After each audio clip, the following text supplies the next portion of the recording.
So I'll start you with a nice sort of softball one, George. What do you think are Bristol's main selling points when it comes to luring young, talented professionals away from London to Bristol? First one is not London. London's overheating. What better place? It is the first best stop out of London. I've absolutely no doubt about that. And all the talk being about the north, but actually the reality is we're just a brilliant place to live in. And it's a great place to bring up a family. It's a great place to be a child in. So I think it's really important that we make the environment in Bristol good, which is why I concentrate on that, because people choose location first. They choose place first. It's got a great buzz about it. We've got two amazing universities. There's a higher retention rate from our universities than any other university city in the UK. We've got so much going on in terms of development and the development of interesting industries, of young industries, of creative industries, IT. It's a great place to absorb culture. We've got a huge amount going on in the arts. We're now becoming relatively successful at sport. And let's hope for tonight that we become even more successful. I've got no doubt that if you want to get into a place that's got a really high quality of living, that's a healthier place to bring your family up in than London is, that's got amazing countryside around it, that's got good links because of by the end of 2017 we'll have 80-minute train to London, and has got ambition and has got clear direction, which I'm slightly alluding to the fact that we have a mayor taking decisions rather than dithering, which we used to have, then I think it makes a really good package. And you mentioned in there the focus on the north, and that brings me to one of my other questions, which is about the Temple Quarter and the enterprise zone. There's been a lot of focus locally on the enterprise zone, and that is the kind of, if you like, the focus for investment. You've been promoting the arena. How do we make sure that, first of all, that those projects within the Temple Quarter gain the investment ahead of places like the north, but also how do we then make that investment benefit the whole city and the whole local economy? Well, benefiting the whole city is really important because actually, and I say it time and time again, we are a relatively prosperous city. We're the only city in England outside the southeast that makes a positive contribution to the national economy without punching above our weight in terms of the average economy. That's a disgrace, actually, and it's a disgrace that I'll probably deal with when it comes round to discussing devolution. I think that how do we make sure that? So how do we get that investment into the enterprise zone, and how do we make sure it benefits the rest of the city? Well, I think we're doing all the right things about the enterprise zone. One of my first decisions was to set up Engine Shed. Mm-hmm. Engine Shed is proving such a huge success, we're going to have to build Engine Shed 2. It's an incubator, it is involving the university, it's making quite sure that we've got a really young, thriving business and creative sector down there. That has now been added on to by the Temple Studios, by what's happening at Paintworks, which I was involved with in my previous life as an architect. So there's all that sort of alternative buzz going on. At the same time, we've got people like Salmon Harvester investing in speculative office development and getting really good tenants to fill that office development at record rents for Bristol. You know, record rents for Bristol. It took a long time to get back to having record rents for Bristol, and that's now been beaten twice in this last year. So all that is going in the right direction. What I've got to do is make quite sure we invest in the things that give a further boost to that. You've referred to the arena. Of course, that is not just about entertainment. It's also about regeneration. tomorrow or very soon we're going to be opening the Green Business Park down in Philwood. Yeah. That is in the heart of South Bristol, and when you've got a prosperous city, if you live in a poor area in a prosperous city, you're worse off than you are if you live in a poor area of Liverpool. Property, whether you're renting it or buying it, costs twice as much in Bristol, probably more than twice as much than it does at Liverpool. In Liverpool, so even affordable homes, so-called affordable homes in Bristol are unaffordable.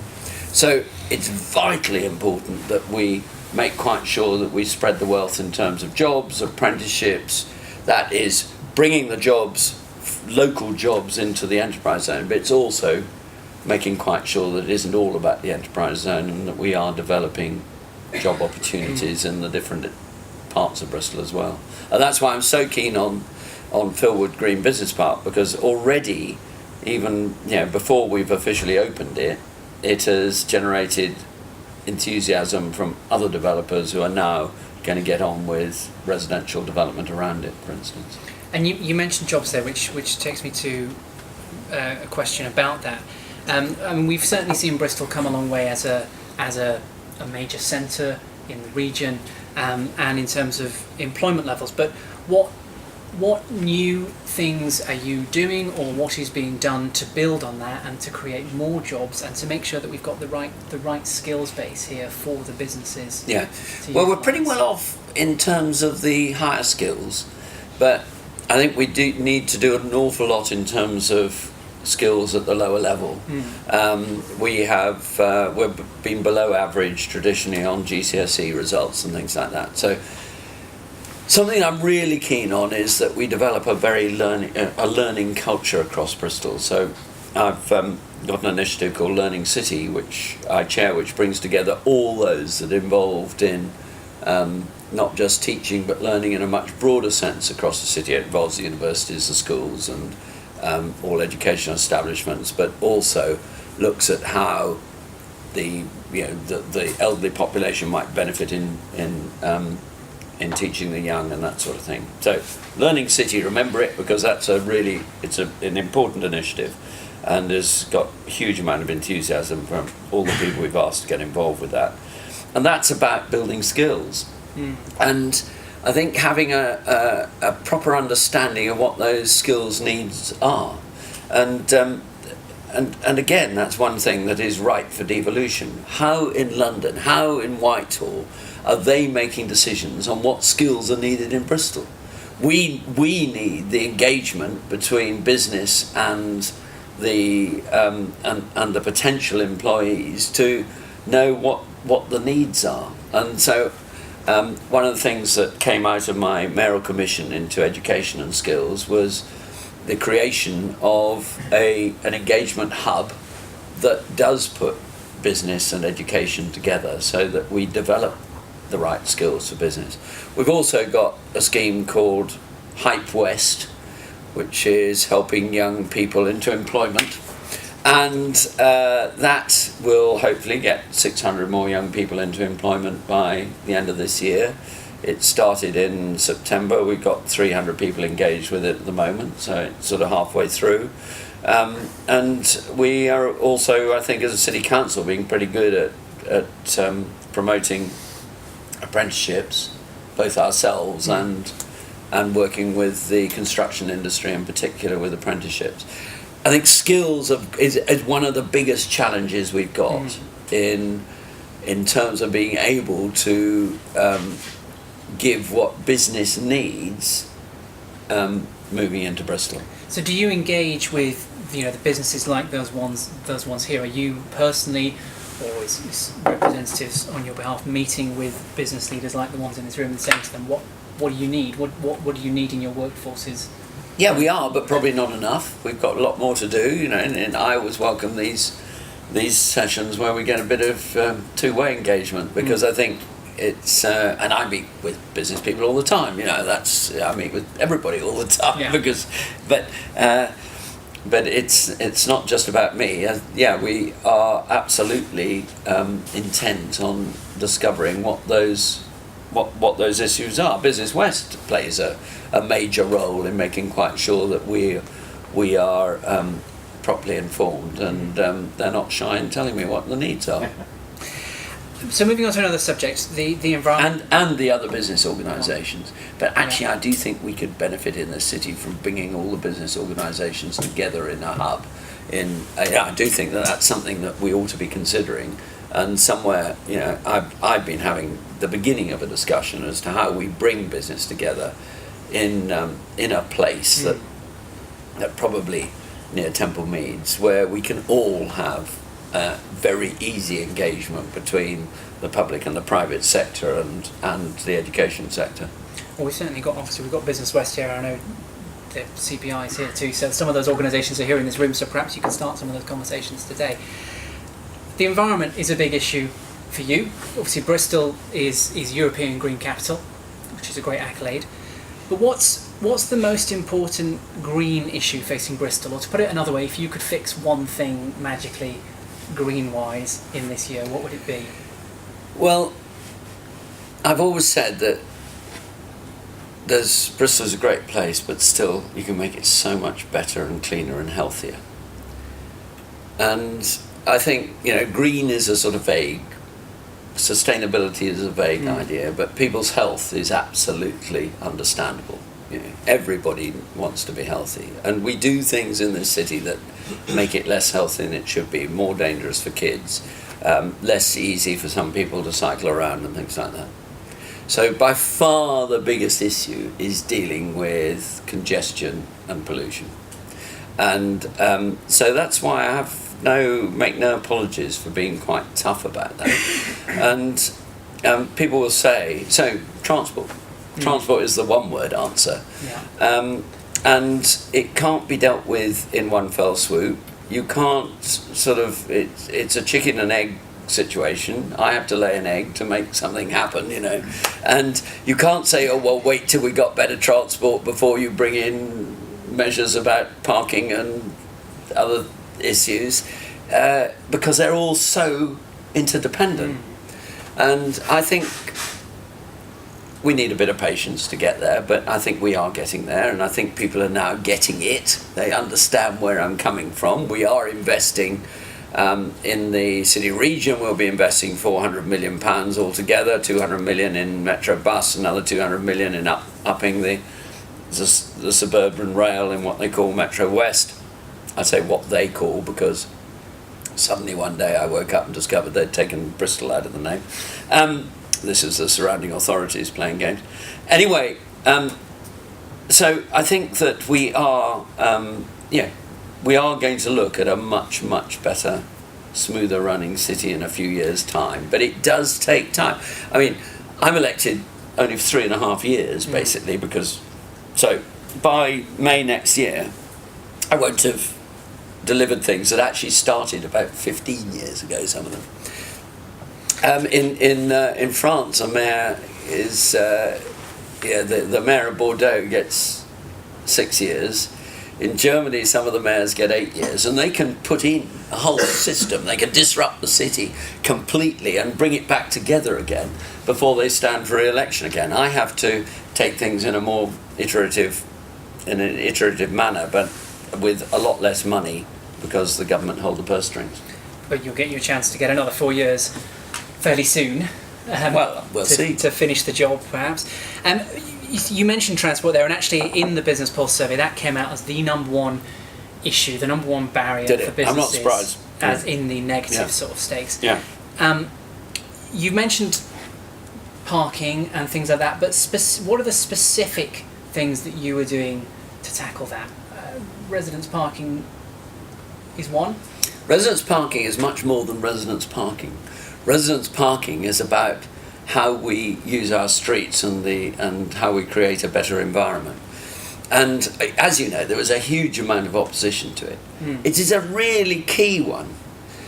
We can't just have our residence areas, the residential areas, being used as commuter car parks. We have to, it's a stupid way of running a city. It is stupid that we got 55,000 cars coming into the city every morning, and that 90% of those are driver only. It's idiotic, it's mad, it's not smart. We've got to get smarter about these things. So we've set up something called Bristol is Open with the university. It's using their supercomputer. It is enabling us, together with loads of partners, to use the data to develop more smarter ways of doing things. So we will be looking into all the clever ways of dealing with car sharing, with traffic systems, with much more intelligent traffic controls and those sort of things that we will develop with partners like NEC, who are becoming a partner in it.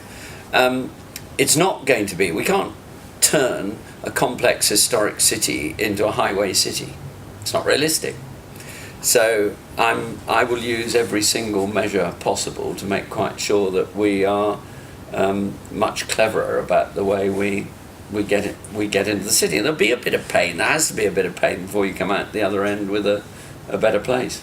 And you mentioned a bit of pain there. I know that you've been saying in your speech yesterday as well that residence parking is justified, that it is working. But we have got businesses, and I'm not talking about the shops here, but businesses that employ maybe 50, 100 people in places like Clifton or the surrounding areas that are saying, actually, we're going to move, we're going to up sticks and leave because our workforce has nowhere to come in from. Is that good for Bristol? Could you speak up? All right. Some of the larger businesses saying they'll move because they can't run their business, because their people can't come and park close enough to their work. Well, I would ask them to look at what the alternative is. They may move to another part of Bristol, in order to be nearer the station, for instance, which makes a lot of sense. But it is not sustainable for people to use residential streets as they're using in Clifton as their commercial car park. It doesn't make sense. So there may be one or two move. What I have discovered is there are an awful lot of people who are going to move anyway use it as an excuse, and so I'm absolutely certain. The BBC did a quick poll in Clifton the other day, which they reported on apparently this morning, I think. 50% said it made no difference, 25% said it was a huge improvement, and 25% either disagreed or were waiting to judge. When you bear in mind that 90% of business was against it when it was proposed, I think in very, very short time there's been a big turnaround. The university approve it, most of the schools approve it. It's not. They are the big businesses.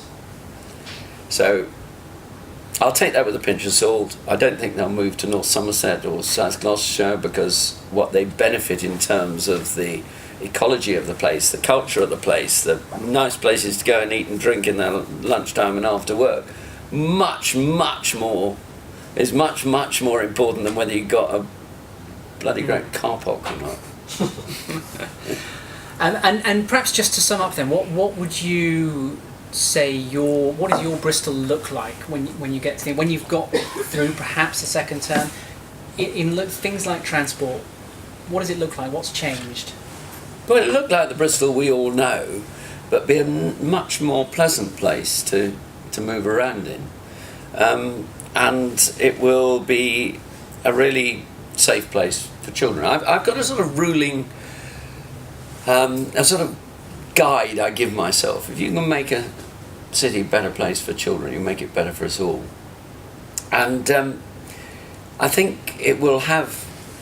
Yesterday we had a council meeting. Council meetings don't thrill me, and because you think they're about democracy, they're not. They're really about politics. And it was really refreshing because we got this youth council that came in, and the youth council is elected by over 10,000 people vote across the schools for their representatives. 28 representatives, constituency representatives across the city, and 5 from various disabilities and things like that. And I tell you, they are so much more intelligent than the grown-up council. They're so much more constructive, up for change. And they're beginning to paint a picture of the sort of Bristol they want to live in. And it is, clean air, environmentally friendly, it's culturally diverse, and I think that's healthy. It's caring, it's about these human issues. It's about everybody recognising their responsibility as a neighbour as well. It's about providing the means for people to get on and do what they want. I don't want to be instructing, I want to be enabling. And I think that Bristol has got a huge number of people who take initiatives. It's a great place in spite of its leadership. Good leadership is about enabling those people to do different things. So Bristol will look very diverse, and it will, I think, be culturally interesting, and there will be things going on in various parts of the city that maybe haven't traditionally had things going on. That's why I started the tobacco factory in South Bristol, because I thought it needed a bit of life. It gave a huge amount of regeneration. So Bristol, I think, will develop its own communities, and those communities will develop their own characters. And actually that's in many ways going back to where Bristol started from. It started from a load of different villages that came together to create a city. But at the heart of that city has got to be a very thriving business community, and that's exactly what we're building. And so Temple Meads and this area, and which is moving the centre of gravity from what we used to call what we call the centre, which isn't really the centre, is moving the centre of gravity very logically much closer to our station and therefore to London. I think is going to be a very, very thriving place to live and work. But I hope it'll remain a very complex city. The worst thing we could do is have such a grand plan that it all becomes a bit of a mush.